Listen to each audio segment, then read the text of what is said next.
No, so dyan po sa 800 po nanonood sa YouTube, pa-like na lang po ng video po na to ha. So pag-usapan natin to, no? Okay, game. So mga kababayan ito, okay.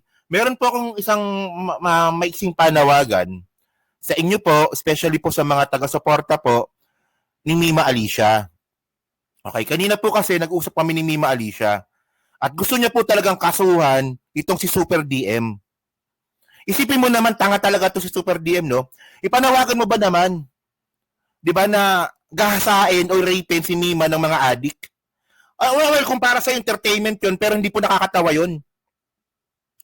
Di ba? So ngayon, meron na kami kinausap na abogado na posible talagang malaki yung chance na paglabag ito sa cybercrime. Sa cybercrime law. So yung grounds, medyo pag-uusapan pa namin yan. Pero ang request ko lang po sa inyo, kung sino po ang nakakaalam, alam na namin yung totoong pangalan eh. Kung sino man ang nakakaalam ng address nga po ni Super DM, baka pwede nyo pong i-message sa akin, kay Mima Alicia, kay Chris Ulo na rin siguro. O, pati na rin po kay Chris Ulo. Okay. Then actually ako kinontent ako ni Super DM, hindi ko pinansin kasi naman ang bobo naman po talaga. Ang bobo. Kayo ba ito ha? Tingnan niyo ha. Kung anong klaseng quality meron po ang mga vlogger ng mga DDS. Napaka-responsable, 'di ba? At napaka-walang kwenta, wala kayong matututunan sa kanila. Oh, 'di ba? So ngayon mga kababayan, actually naka-save na yung video, yung link, pati yung screenshot ng mismong video. Ano, so tinan mo, sabi dito ni Super DM, sarap mong ipatuwad babae ka. Yan si Mima. Si Mima 'yan eh. O, 'di ba? So, ito kung sa tingin niyo no, siguro napansin niyo. Nung nakaraang ilang araw si Mima hindi nakapag-content. 'Di ba? Malamang isa ito sa mga reason kasi nga talagang mali talaga 'to. Mali 'to. Eh, ang point dito, ito bang ginawa nila kay Mima Alicia? Ginawa ba namin to kay Kitty Duterte? Di ba hindi? Ginawa ba namin to kay Sara? Di ba hindi rin? Ang gusto lang po namin ipakita dito kay Kitty Duterte, pinakita lang po namin kung anong klaseng tao siya. Di ba? Yung mga luxury bag, di ba? Na medyo may Celtic din sa utak. Ayun lang po kami. Hindi po namin pinanawagan na si Kitty Duterte rapin o kasain. Pati rin po si Sara Duterte. So mali po yun. Di ba? Oh. So ngayon, ano ba, napanood niyo ba yung video na to? So actually nakausap na rin po namin niya pala, hindi ako kasama. Nakausap niya na rin po si General Torre about dito. So schedule na rin po ata si Mima kay General Torre para mag-file ng kaso and then hiwalay pa po yung kaso na isasampa sa CIDG. Depende na lang po kung ano yung mauna. So tingnan niyo kasi si Super DM po meron siya 1.5 followers. So malakas po siya sa Facebook. Di ba? Oh.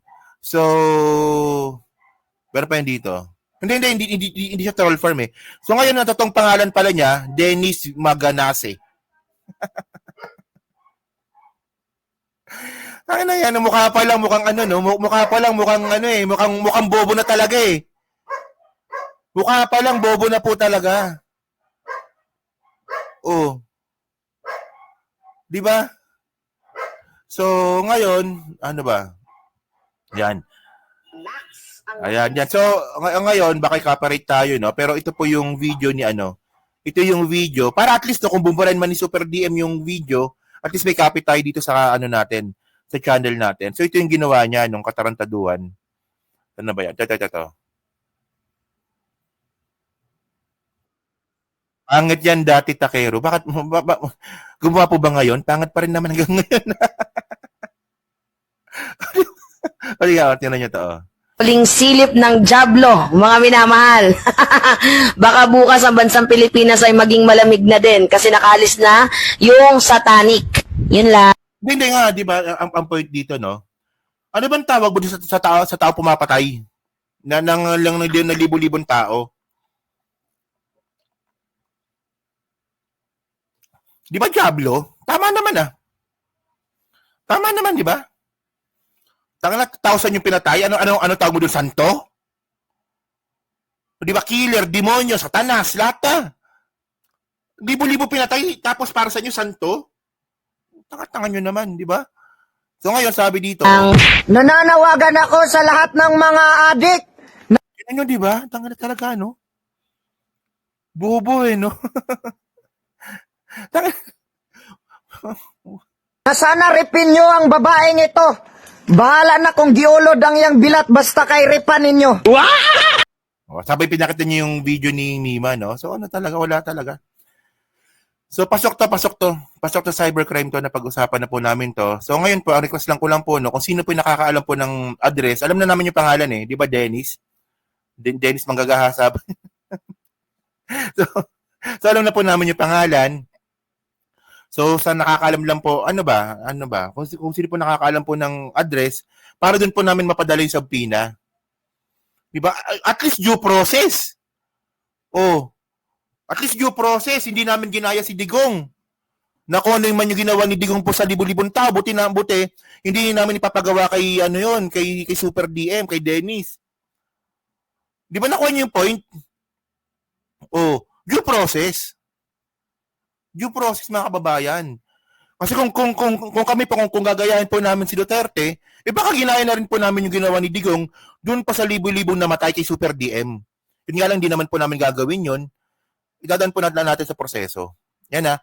So, dyan po sa nakakaalam po ng address nga po ng tarantadong yon. So, pa-comment, o di ba? O kaya PM sa amin, di ba? At malaking tulong po talaga yan.